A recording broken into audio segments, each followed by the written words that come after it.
Look what we got here, the little neon. So we're gonna hop in this sucker. Gotta run to the auto store. Grab some spark plugs because, let's put this light in.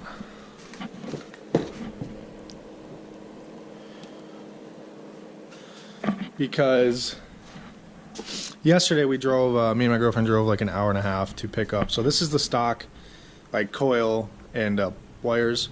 As you can see, I put the VMS one. So picked that up for a really good price of, I'm not even gonna say, it was super cheap. Came off of a stage 3 APR neon. So that's pretty cool. I got this stock one with the wires, but those are 10mm wires, so they are better wires too. This is what it's looking like under the hood. I've touched up a little bit. I mean, I kind of cleaned some stuff up. I hit this with a metal wire brush, hit this with a metal wire brush, and then kind of gave it a nice coat of paint. Painted this blue. I don't know why blue. I was just feeling blue. Doesn't really go with anything, but I think it looks kind of good. So yeah, gonna hop in this little thing and take her for a rip. Go get the plugs because I got new wires, coil. Or I don't know if you call that a distributor or a coil pack. I think it's a coil pack. I don't know. Maybe distributor. I don't know what they call it on this car. I think it's a distributor actually, but because I did not do spark plugs with the new wires and distributor coil thing, so gonna go get spark plugs. So it's all new. Should have great spark, and yeah, gotta shut the hood and let's get going and throw one of these new air fresheners inside the car. I just cleaned it the other day, really good. I just cleaned it really good, but then we took it on a road trip, like an hour and a half there, hour and a half back. But you can see it's still clean. Got the base back there, but yeah, it's still clean. So I'm gonna go ahead and throw that in there, and grab this out of here. Oops. Then let's go.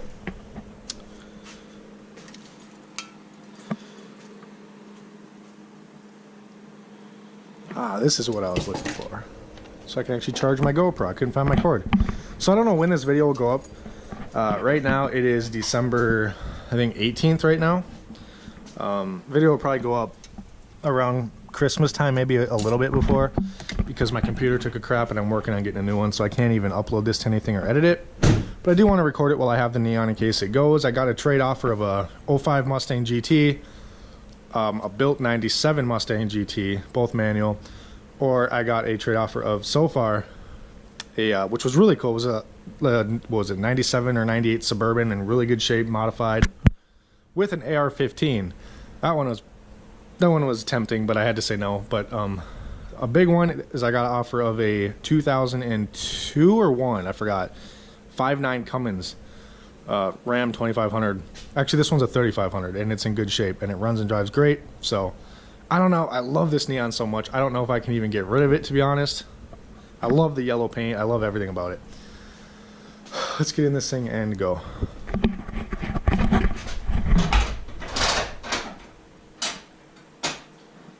And it's like, it's so easy to work on. Yeah, it's kind of tight in here, but it's really easy to work on. Like, in my opinion, it's an easy car.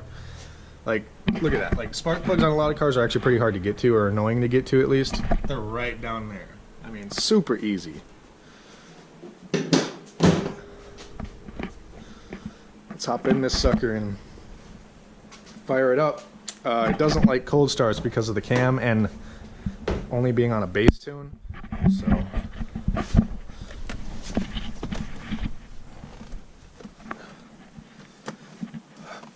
I am going to start with the garage shut just for a second, but it does have a short shifter, a built transmission. It's got, what else it got? It's got a lot of stuff done. The HKS blow-off valve. I believe it's an APR down, not APR. It's not an APR 2. I don't know why I said APR stage 2 either. That was my Jetta. This one is a, I forgot the name of the stage 2, but it's stage. But this one is stage 2. I forgot the name of the tuner, or the tune. Whatever. It's a stage 2 neon. It's pretty fun. But it's stage 2 modified, but it needs the tune still, if that makes sense. So it's on a bass tune right now. It will be stage 2, full stage 2 with the tune and everything here hopefully soon. Then we'll be able to push our 16, 17 pounds of boost versus our 11, 12. Be a lot of fun. Plus, I can't even go full throttle right now because I don't want to hurt it. And the lights are really bright.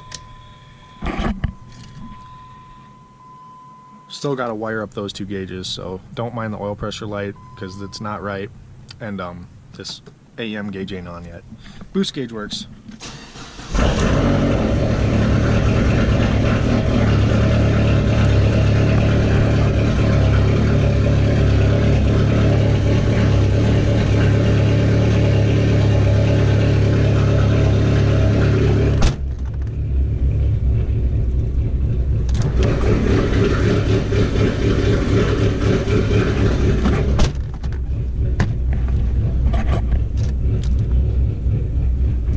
This thing sit here for just a minute, let all the oils get in everything before I even move it. Catch up with you guys on the road when we get the temp up to 10, when we can hit a little bit of boost. I don't boost too much because of the tune issue, but yeah. All right, so there's the old plugs. Definitely not, they're not terrible, but they're definitely not good. You see all the burnt up here? That's from running rich. Which the car is running rich, as you can see. But there's the new ones, same plugs as the old ones. Just using my little, so in cars like this, basically you can just get your tool, you know, my wrench, crack them loose. These were so tight, I had to use that long breaker bar to crack the plugs loose. That should not be how tight spark plugs are. Spark plugs are supposed to be hand tight, and then a quarter turn is that, you know, the universal thing. So yeah, and then once they're down there, you know, you just have this and then your extension with your socket, your spark plug socket. In this case, they are a 16 millimeter. Then once I crack them loose, I just use my Milwaukee to zip them out. But obviously you can't get them out of these long, you know, holes. That's where a magnet comes in handy. It's like $2 at the auto store, you know, it's magnetic. You know, it just sticks anything metal, you know, see that screw, it just sticks right up on it. It's magnetic, so it's really easy. You just stick it down there in the hole and boom, pull it out. So if you don't have one of these magnets, I highly recommend one. So I'm gonna go ahead and put the new ones in and go from there. All right, all the plugs are in. That's literally like a maximum 10-minute job. Not even, honestly, if you're just going hard. But I had to go break out the breaker bar because someone really torqued those down, which is terrible to do. But everything's right together. Got the new plugs, wires, the new coil. Repainted the engine cover. Did it in a yellow to match the exterior. I think it looks really good. I ordered a new high pressure coolant hose right here, radiator hose, whatever, to match that yellow. And I think that's gonna look really good. Kind of like a yellow and red theme, maybe. Because you got the red there. The red filter. It's super dirty, but it's red. So, yeah. Looking good. Let's go get a cold start on my truck. I need to go put gas in it. It's pretty low and it's really cold, so as I'm in shorts.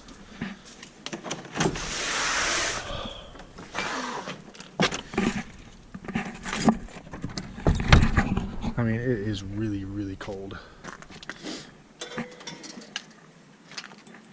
You can see the entire ground right there is ice. And I have all this garbage. We're doing some cleaning. All this old trash that we've had. It's like old broken crap and stuff that we gotta throw away. But let's see if she'll crank. I don't know, the battery might be dead. It hasn't been started in like 3 days, so I might have to pull the neon out and jump it again, which I had to do with the Mustang, which really sucked.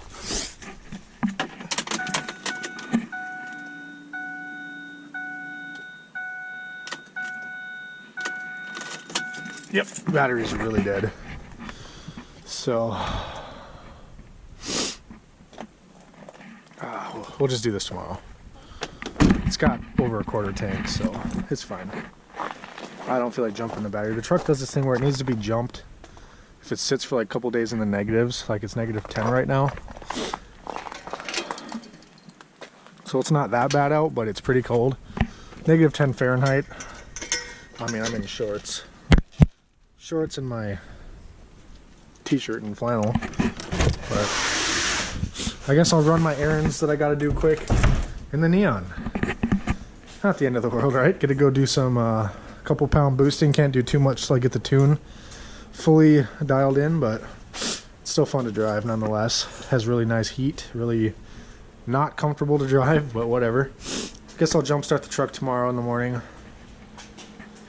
I just don't feel like doing it right now.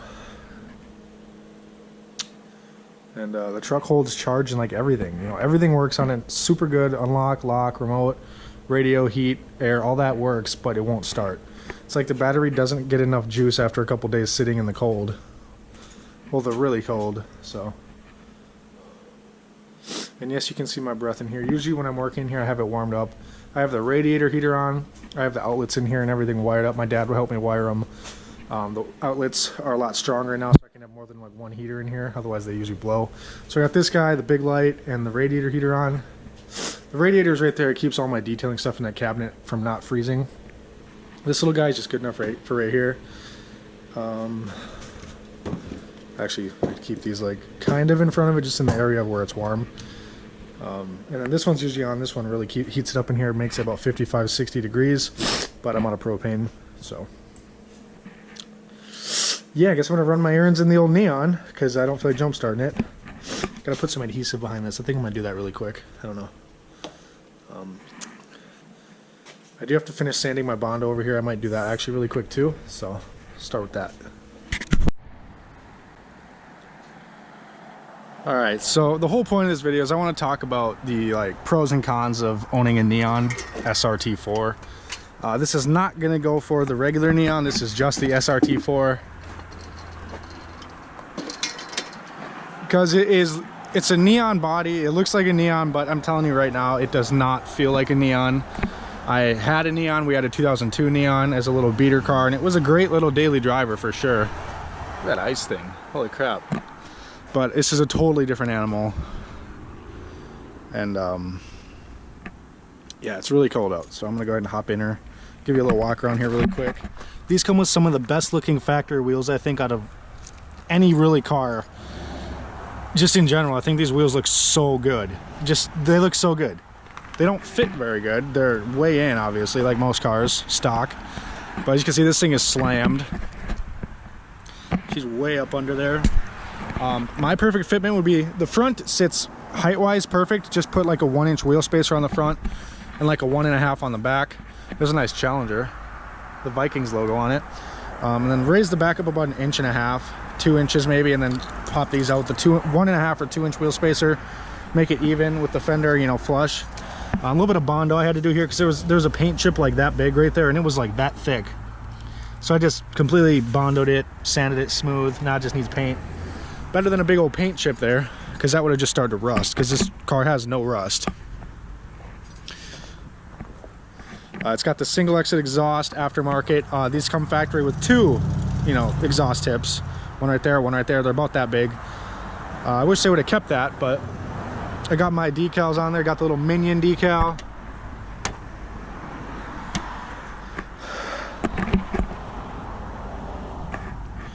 But yeah, it's a really nice car. If you guys are like, oh, it's just a Neon, well, I mean, really, test drive one of these things. They come factory with like 235 horsepower, and that is more than enough in this little car. But this one has all the supporting mods for stage 2. It just needs to be tuned now. It has a base tune, just needs a new tune, you know, to get everything working together, make it stage 2. But fire up. It does have a cam. It usually takes about 30-40 seconds in the very, very cold for it to start loping, so it's not going to lope right away. It's going to sound rough because, like I said, the tune is not quite dialed in. It's actually not dialed in at all. Just off the top of my head here, I'm going to start it and let it warm up, and then I'll tell you some of the mods that's done to it. I don't think I've said anything. Lights are super bright though. Neutral, all good. Let the fuel pump prime. It's been really cold.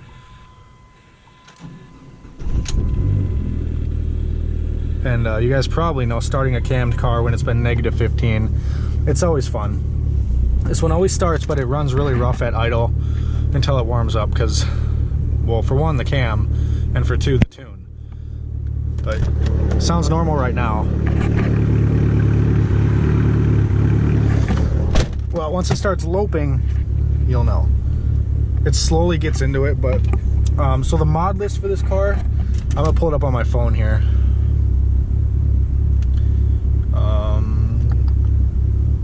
Alright, so here's the list. It does have, you're not gonna be able to see this, but it's got an HCAS blowout valve, bigger intercooler, new clutch, new timing belt. Trans is rebuilt and with some stronger parts inside of it. I have all the receipts for all this done. It's all in the glove box. I've looked through it all.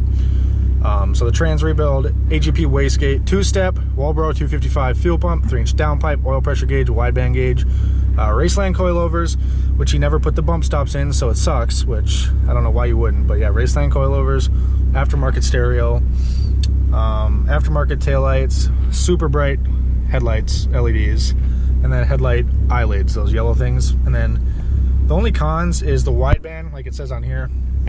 The wideband and the oil pressure gauge aren't hooked up right, so therefore it throws an oil pressure light. And for the, obviously the oil pressure is not hooked up right, it's janky, so the oil pressure light's on. And the air fuel ratio gauge, I got it to work once when I hit a giant bump and it was reading perfectly right in the mid 14s, high 14s, and then next time I started it, it didn't work again, so I'm guessing the wiring on that came loose. Boost gauge works good. I believe that's a factory boost gauge that comes with these. It's got some paint peel, or clear coat peel, not paint. And it's not tuned, it's on a base tune. It was on a stock tune, I flashed it to a base tune with an online tuner.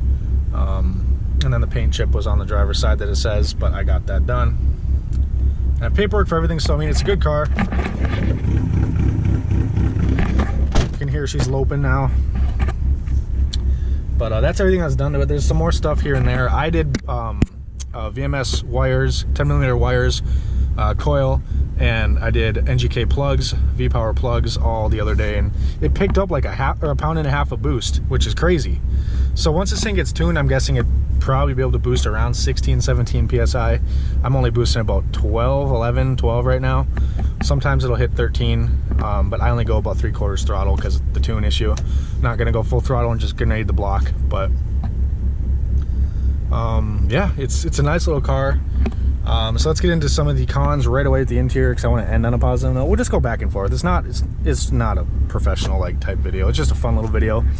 The pros and cons. So we'll start with cons. Cons are the seats are not comfortable whatsoever because there's no lumbar support. So you got to fit in the seat. You can't really. The bolstering is just ridiculous. Like me, I'm 5'11" and I'm 200 pounds, like 210, 15 pounds, and my thighs, they barely fit. They're kind of right on the edge of the bolster, so on long drives it starts to push into my thigh, and I'm not the biggest dude, but I'm not the smallest dude, so and it really sucks because my thighs aren't fat, they're muscle, and it pushes into my muscle and it really hurts. So after a long time, if it was just fat, it wouldn't be bad. I mean, it would just squish over it, but it's not. So if you have some muscular legs and pretty big legs like me, you're not gonna, like, the right side fits perfect, but the left side I'm just right on the bolster, so it kind of gets annoying. Passenger seat, actually I fit pretty good because it looks like a bigger person sat in that seat for a long period of time, so it kind of, the bolster's kind of spread apart, I guess you could say. The driver's seat, it was a skinny little dude who owned this. But yeah, next con is going to be, like, the materials in here are pretty cheap. Like the dash, I can wiggle it. It's all cheap. Like this comes out when I go to pull the door, but everything's pretty cheap. A pro is also the seats because they look really good and they hold you really good. So the seats are like a pro and a con. I mean, they hold you insane. Obviously the bolstering is just nuts for a little neon. But when you guys test drive one of these, you'll see why, because they're quick. Especially with the coilovers really low, this thing handles amazing. Another pro is how basic everything is right here. I absolutely love the basicness of this interior. You know, everything is just, there's 4 dials.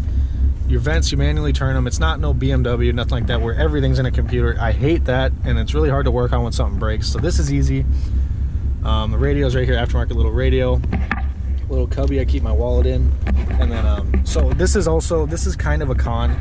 Like, who can reach all the way down there to put stuff down that cubby? Like, you're up here, right? My hand only reaches to the right here perfectly. That's another good probably 8-9 inches down there. Like, it's really annoying if you're driving or something, you gotta reach down there. The cup holders are good, but it's like that far cubby is really annoying. Your e-brake, everything. This cup holder's right here. This kind of gets in the way of shifting. If you have like a water bottle or something in there, you're gonna hit it when you try to shift with your arm and stuff. It's kind of annoying. So the layout's a little weird, I think. I think they could have raised up the shifter a little bit. It made it, then this wouldn't have been as bad, because you kind of have to dip over it, which is kind of annoying. The gauges are simple, everything's simple, which I like. The back seats, there's actually a lot of room back there, which is crazy. We had the car seat, the rear facing car seat back there, and my girlfriend, she was sitting back there obviously with the baby, and she said it wasn't very comfortable back there. They're not terrible, but it's not very comfortable. There's a lot of leg room, a lot of headroom, but which is crazy for this little car. But I have this seat all the way back so it doesn't look like it. And yeah, I don't know. Visibility is pretty good. You kind of have a big blind spot looking over this shoulder because the seat, the bolster is so big, and the pillar, and on top of it, I mean the tint. But it's just really the bolster of the seat and the pillar is just, you really can't see that way very good, but you can see that way pretty good. Rear view, you obviously get the spoiler, which is cool. I wouldn't change it. I love the spoiler on these. It looks really good, gives them a unique look, sets them apart from other Neons. Also, so does the front end with that hood scoop, and I just think they're aggressive looking little things. They look like a pissed off little ladybug, honestly. Alright, so another reason I'm making these videos on this car is because this is kind of like an LS4 in a lot of ways, besides the V8. It's front wheel drive. It's a car that not a lot of people know about.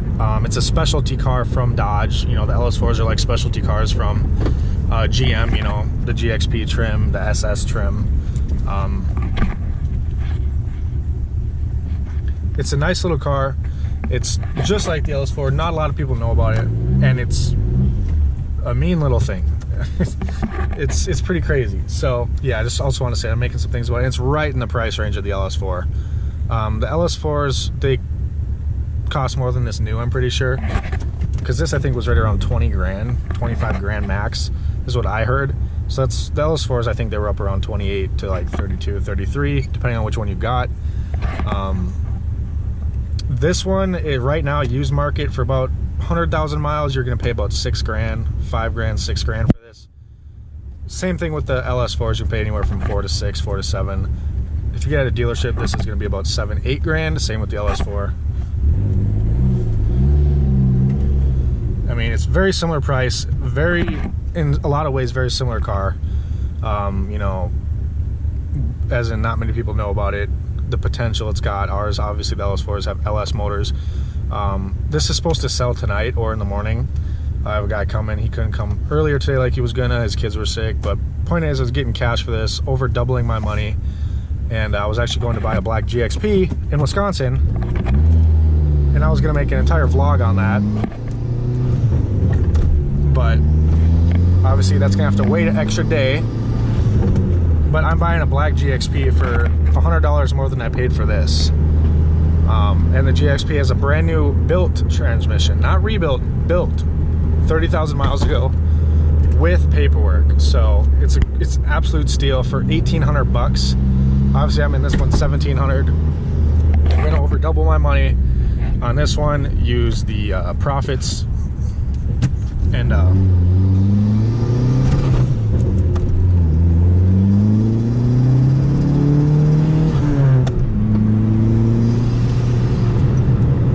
that was just like feathering the gas. I was just trying to get up here out of traffic.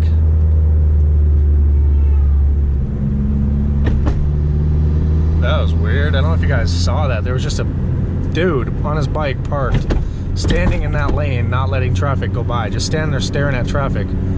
Fuck, man, people are weird. I tell you what, people are so weird. But spooling up, I do hear a little bit of an exhaust leak happening when I'm in boost, like not full throttle, because obviously I don't go full throttle yet, but like when I'm in boost, it's kind of accelerating. I hear a boost leak. I'm not sure where it's coming from, but it doesn't seem too big. It just seems a little bit, so I don't know. I'm not really gonna worry about it right now.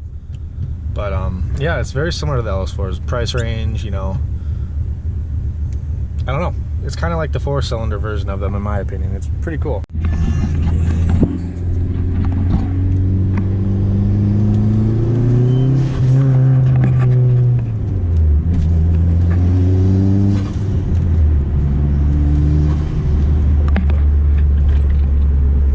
So I got my engine light scanned. at the auto store here, and it's just a downpipe. Well, my catalyst downpipe, the O2 sensor, and then obviously the AEM fuel gauge, air fuel ratio. The wideband isn't wired right, so that's throwing it. So those are my only issues, and just grab some V-Power spark plugs. I run those in all my cars. They're like the cheapest ones, and they always work great for me. If it's a car I'm building, I run something a little different, but this car I'm just kind of cruising in, so if I end up keeping it, I might change it up, I don't know, or after the tune, the dyno tune, but yeah, I don't know. I really like driving this thing around. I get thumbs up everywhere. It's just super fun. You get to hear the blow off every time you let off the gas. It's fun downshifting, and it's just a fun car to drive. It's hard to record and drive, but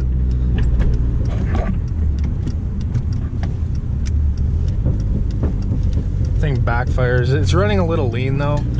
My air to fuel ratio when the gauge was working was about 14.8 to like 15.2, which is pretty decent. It's actually really good, I think. But you can definitely tell it's running a little bit lean, which is because that is not wired right, so it's sending mixed signals, stuff like that in the catalyst downpipe. It needs a tune, pretty much. So that's probably going to happen here in the near future, but seats hug you up really good. My thighs are a little too wide for these seats though. Oh my god, that Avalanche was flying. But get a little bit of a pull under the bridge. Nothing crazy, because this thing will just light the tires up. I don't feel like breaking any parts. I don't feel like breaking a motor mount, trans mount, nothing like that.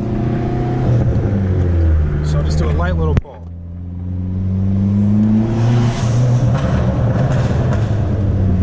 That was like 30% throttle, and it sounds so good.